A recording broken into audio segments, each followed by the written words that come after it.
북한이 조금 전에 이 대표단 명단을 통보해 오면서 이제 진용이 다 갖춰졌습니다. 그렇습니다. 이제 남북 고위급 회담 2년여 만에 개최될 예정인데요. 일단 이번 회담 전망을 어떻게 하십니까?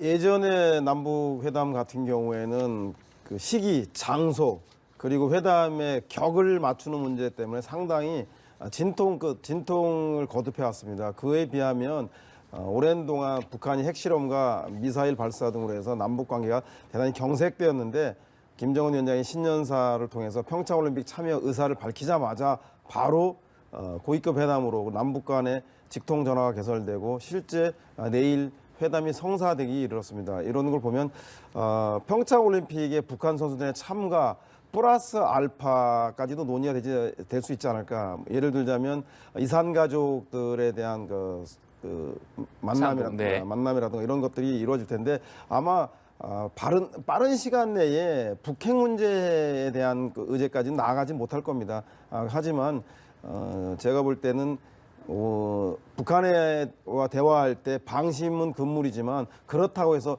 지나치게 경계해서 회담 자체를 경색 국면으로 흐게 할 필요는 없다. 북한도 현재는 핵무기 고도화를 선언했기 때문에 대화에 나서려고 적극적으로 의지를 가지고 있어서 남북 대화의 물꼬가 북미 대화로 이어져서 결국은 궁극적인 한반도 비핵화 문제 실현하는 데까지의 첫 단계로서의 그 목표를 잘 설정하고 차근차근 회담을 진행하는 것이 무엇보다 중요하다 하겠습니다. 네.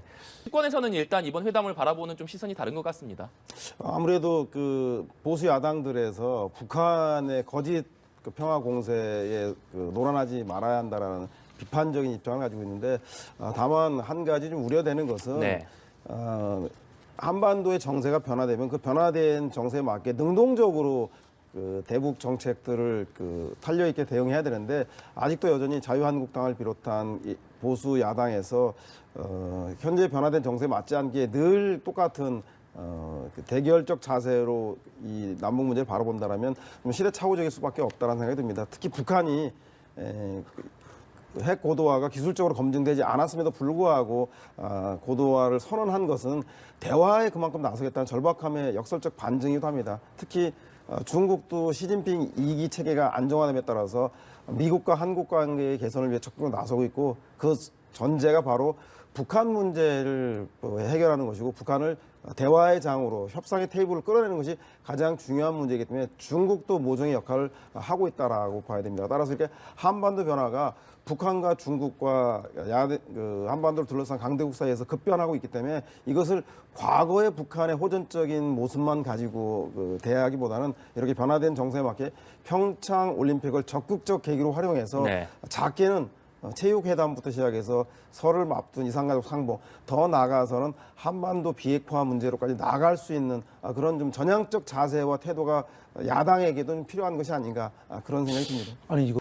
일단 이 국민의당 통합파에서는 이달 중에 이 바른정당과의 통합을 위한 전당대회를 추진하고 있는데 이 통합 반대파에서 강하게 반발하면서 이 개혁신당 창당 계획을 밝히지 않았습니까? 이 때문에 일각에서는 신사당 체제, 그러니까 이 호남 중진들을 중심으로 한 원내교섭단체가 결성이 돼서 새로운 사당 체제가 될 것이다. 이런 관측들도 나오는데 그런 가능성은 어떻게 보고 계십니까? 그 가능성이 있었다면 아마 당내에서 통합을 반대하는 분들이 이렇게 지지부진하게 끌지 않고 바로 탈당을 해서 신당을 창당했을 텐데 현재 당내 투쟁에 주력하고 있는 거 보면 사당을 만들 수 있는 조건이 그렇게 쉽지만은 않은 것을 반증하고 있는 것 같습니다. 왜냐하면 현재 그 당내에서 이것을 중재하려고 중재파 의원들과 비례 의원을 제외하고 나면 신당을 창당하려고 하고 통합을 반대하는 분들이 한 15분 정도 되는 것 같습니다. 그래서 중재하려고 하는 의원들과 비례 의원들 중에서의 통합 반대하는 측을 합쳐야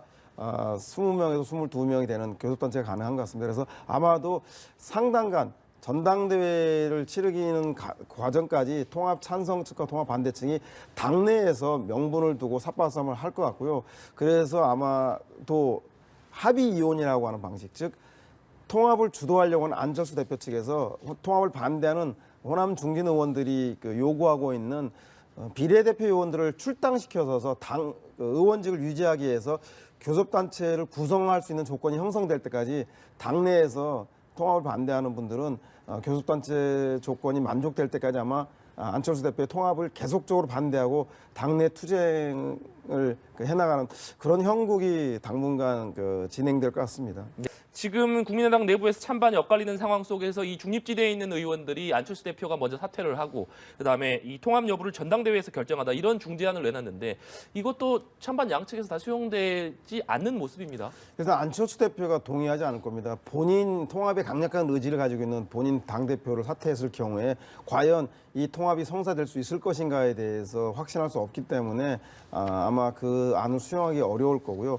특히 통합을 반대하는 측도 안철수 대표가 대표라서 아니라서가 아니라 통합 자체에 대해서 반대하고 있기 때문에 전당대회에서의 통합 반대를 담보하지 않는 한 안철수 대표가 사퇴한다고 해서 그것을 수용하기 상당히 어려울 것이다. 따라서 이 중재파 의원들이 제기하는 중재안은 형식적으로는 상당히 합리적이어 보이지만 통합을 찬성하는 측과 통합을 반대하는 측이 모두 다 충족할 수 없는 문제이기 때문에 상당 근본적 해결책은 되지 못할 것이다. 결국은 전당대회를 강행하려고 하는 통합 찬성하는 안철수 대표 측과 통합을 반대해서 전당대회를 무산시키려고 하는 통합 반대하는 측이 결국은 전당대회장에서 격돌할 수밖에 없는 것 아닌가. 그것이 뭐 물리적 폭력이 아니더라도 네. 합법적인 의사 진행 전술인 필리버스터를 통해서 의안이 통과되지 않도록 뭐 모든 전술을 다 하겠다고 해서 결국 전당대회를 둘러싼 양측의 대립과 갈등이 가장 근본적이지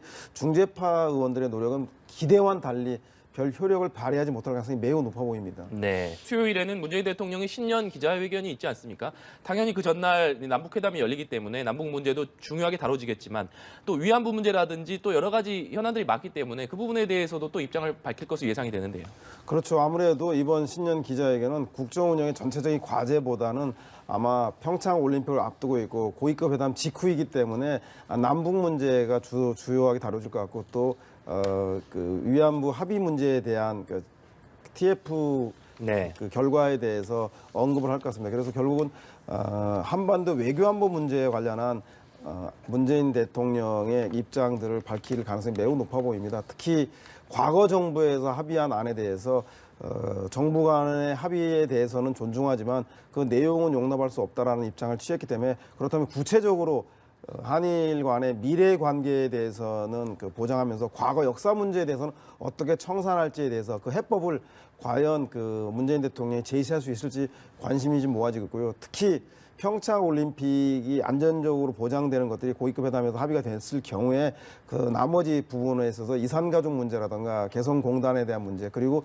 군사적으로 상당히 한미 동맹과도 긴밀한 연결이 필요한 북핵 문제에 대해까지 해법을 한반도 운전사론에 기초해서 한국 정부가 주도적으로 선도적으로 제안할 수 있을지 여부에 대해서 대통령 신년 기자회견에 관심과 이목이 집중되고 있습니다. 네. 또 내일은 아랍에미리트의 이 칼둔 행정청장이 방한하는 것으로 확인이 됐습니다. 이 때문에 이번 임종석 비서실장의 아랍에미리트 방문으로 인해서 불거진 논란들 이번 방한을 통해서 좀 해소될 수 있을 것이냐 이런 관심이 쏠리는데요.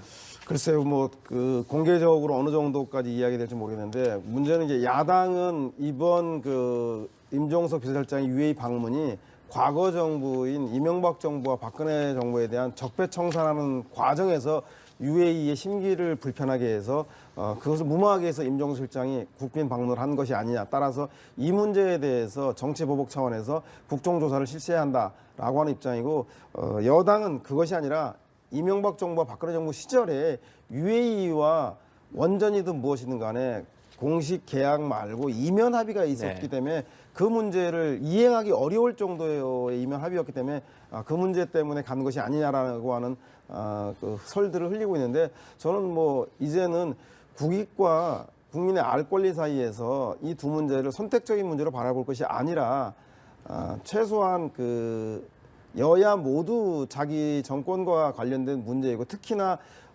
외교 당국이 당사자가 있는 외교 문제와 관련되어 있기 때문에 정보위나 운영위 차원에서 제한적이고 비공개적으로 이 문제에 대해서 어떻게 다루어야 될지를 여야 정치 지도자들이 합의를 해나가는 것이 무엇보다 중요하지 않겠는가. 그래서 저는 국회에서 이 문제를 중재할 것들이 선행되어야 한다라는 생각이 듭니다.